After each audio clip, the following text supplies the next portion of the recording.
Okay, so in the sport world, it's become a targeted preference, and this area for a real street dog has one problem. Watch as this decoy, if he were a perp on the street panicking, the man would throw his arm around the dog's neck, drop down, and you can see the dog's head bending back. This is a good way to break a dog's neck really quickly, and that ends your dog and the perp gets away. If you train your dog to always hit here, always hit here, always hit here, on the streets, that bad guy, if he's running away with your wife's purse, he better be running like this, because otherwise the dog's not going to know where to go. And we've seen this in actual pro sports competitions. Another thing that's a real popular belief is, I want my dog to grab the gun hand, grab the gun hand. And many years ago in the pro sports early stages, we had a man who was bragging about how his dog would only hit the weapon hand, only hit the weapon hand. And when this dog, who's very capable, was sent down the track to nail the bad guy who had a big old stick in his hand, he raised the stick and the dog run down and tried to jump up, and he dodged, which someone would do, and he dodged, and he dodged, and he dodged. So once you train your dog to only bite one place, you have a problem. Eat! Yeah! Let's go!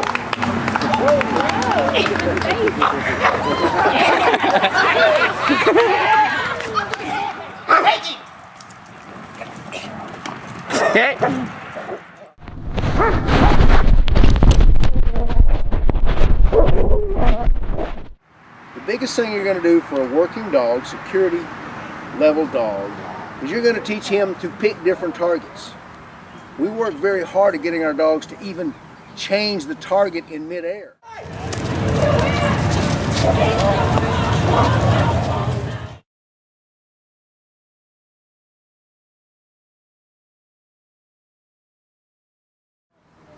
That's going to be the biggest benefit you can have for a really secure working dog who really has the potential to save you. But you still have to get something in their mind. You have to have some foundation for your training. So there is a preferred target area for the security working dog, and it's really simple. We want you to go, it's just like the gun range. It's no different than the gun range. Any police officers out there, you tell me. They train you to shoot at something quickly. You're going to hit the most obvious, hardest thing to miss, and that's going to be high center mass. Same thing's going to apply to your dog. Only we train our dogs in the beginning to go even higher on the center mass. The reason is, if you have a dog coming at you from several feet away and he launches, when I say high center mass, this is the area you're going to shoot if you're a marksman. For dog training, the way we do in the guard dog industry, is we want a dog launching to this man's face. Yeah! There's a belief that years ago these sleeves were developed for people to stick the sleeve in a dog's mouth. That is nothing to be further from the truth. The reason sleeves were used in the beginning was because it was incidental. You're training a dog to launch and go for a man's face. You may have a pistola in your hand, but if you have teeth coming at your nose, guess what? You are going to cover up. And your dog may still get the weapon arm, or he may get the other arm. But sleeves and sleeve bites are incidental. We're not training the dog to hit the arm, we're training the dog to launch and intimidate the human being. If the person moves and your dog has been trained to turn and switch to different target areas, you don't have to worry. When he does like this, the dog's going to turn his head and grab him here.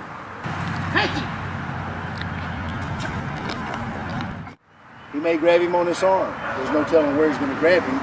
But you now have a dog who's looking at the entire body as a target. In the beginning, the security dog targets high, center mass. This intimidates. When a person's intimidated, I guarantee you, if you have a choice between having your nose reshaped by a really angry German Shepherd or Malinois, you will choose your arm. And once you offer your arm, the dog, properly trained of course, will take it. Once he takes that arm, you are his, because then the real fight begins, and that's the next step to training a real working dog. It's not that initial bite, it's what happens after that bite and how he controls the bad guy.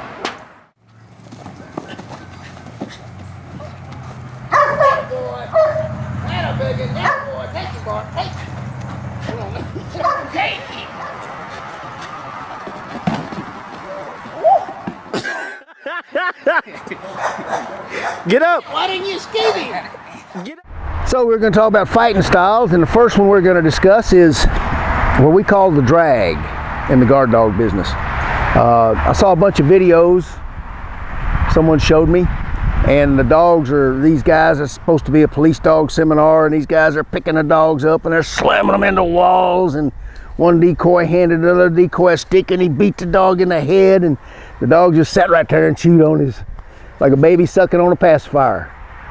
So that's not what we're looking for on the streets. You have three elements that you need to be concerned with to save your dog's life so he can save your life. First thing is, he's got to stay out of reach of the assailant.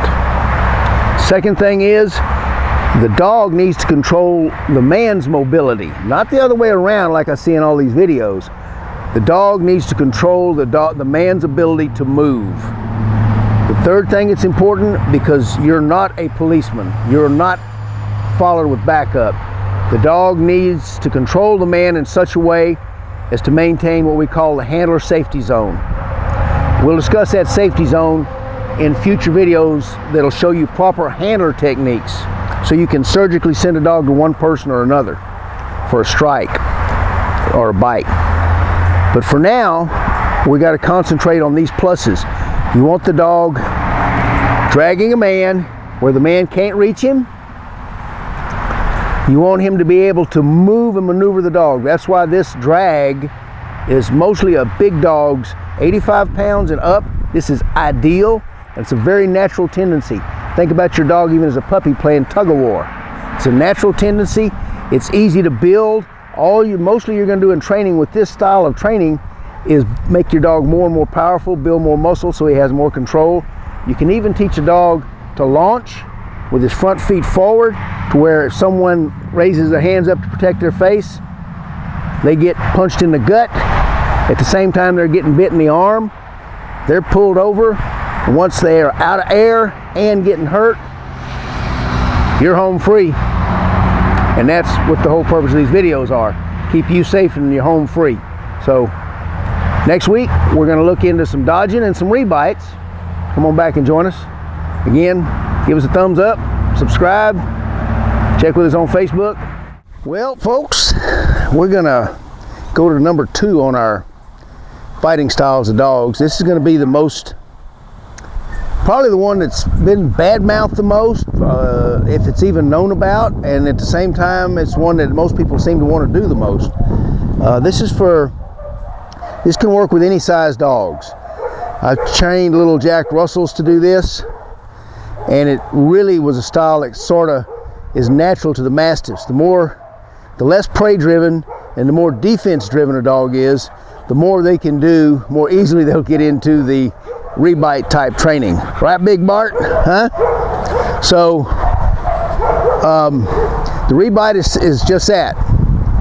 It's where you want a dog to defend himself if someone is going to strike him. Like a dog Bart size, wherever Bart went to, there you go. A dog Bart size can pull most men to the ground quite easily and stay out of their way. He can also do the rebite. So if he were to grab someone, let's say he grabs them by the elbow or the back of the shoulder, and they go to reach over and try and grab his collar, which is something that I've seen people in fear and pain do, and go to choke the dog.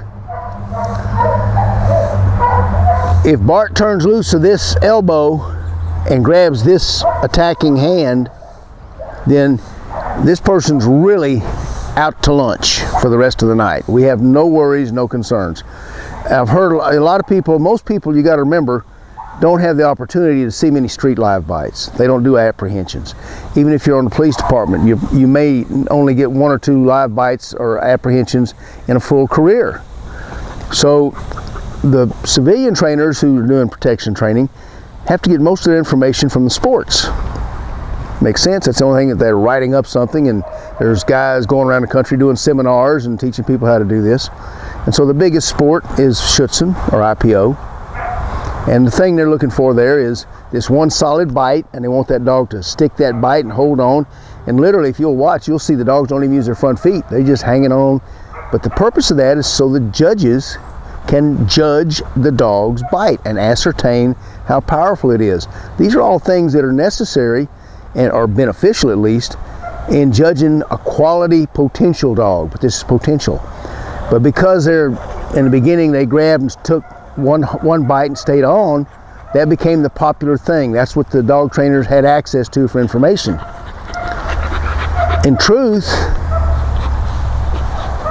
if a dog is gonna protect himself and keep his head from being bashed in, if he can take out an elbow, which for me is the ultimate prime target, and then if the person goes to strike him, can grab this arm, once these elbows are ripped and bitten hard, this whole arm becomes useless. If you get just a good forearm with a really well-trained dog, you know, once they take a chunk out of this forearm, really biting into it, all these tendons are severed and this hand becomes useless. So either way you look at it, that first bite, if it's in the right place, is going to take one attacking weapon away from the assailant. Then if they go for this one, a dog, especially Bart's size, if they'll come around and grab a bite on this one, this hand is not able to go over and cause any harm to the dog. If they got a lower arm bite that was really good, the fingers are useless and they can't pick something up to hit the dog. If they get an elbow bite, everything from the elbow down is probably useless. And if they got you up high on the shoulder, you couldn't get around to get them anyway. So that's why we like these rebites. So, like I said earlier, this is an ideal fighting style for the larger, especially the Mastiff dogs. The dogs with a little less prey drive and a little more defensive nature. The Mastiffs, which a lot of people say, well, they can't do this sport or that sport because they don't bite. Well, these people are not looking at history. The Mastiffs were the original guard dog, man. Them big dudes were, that's what the Romans loved to throw people to. You know, when there weren't enough lions to go around, they chunked them Christians into the arena with the Mastiffs. So, you know, these are dogs that like to fight, but their nature is such, as I said earlier, the way the tactics of that Roman army was, most people fighting the Romans would they'd shoot their archers and then they'd send in their infantry, or send in their cavalry first with the infantry coming behind them. And one Caius, I forget his full name, Roman general who started using the dogs, figured out when those horses were running at him, he could send 150 dogs at those horses and wreak havoc in their ranks.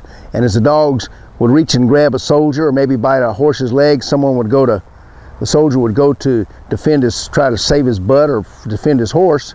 And these dogs learn really quick to turn loose and take out that man. And that's where this tendency to rebite got very strong in the Mastiffs. It's a little harder if you're working with the herding dogs. They're going to be prone to hold on. This is the one fighting style that takes probably the most training.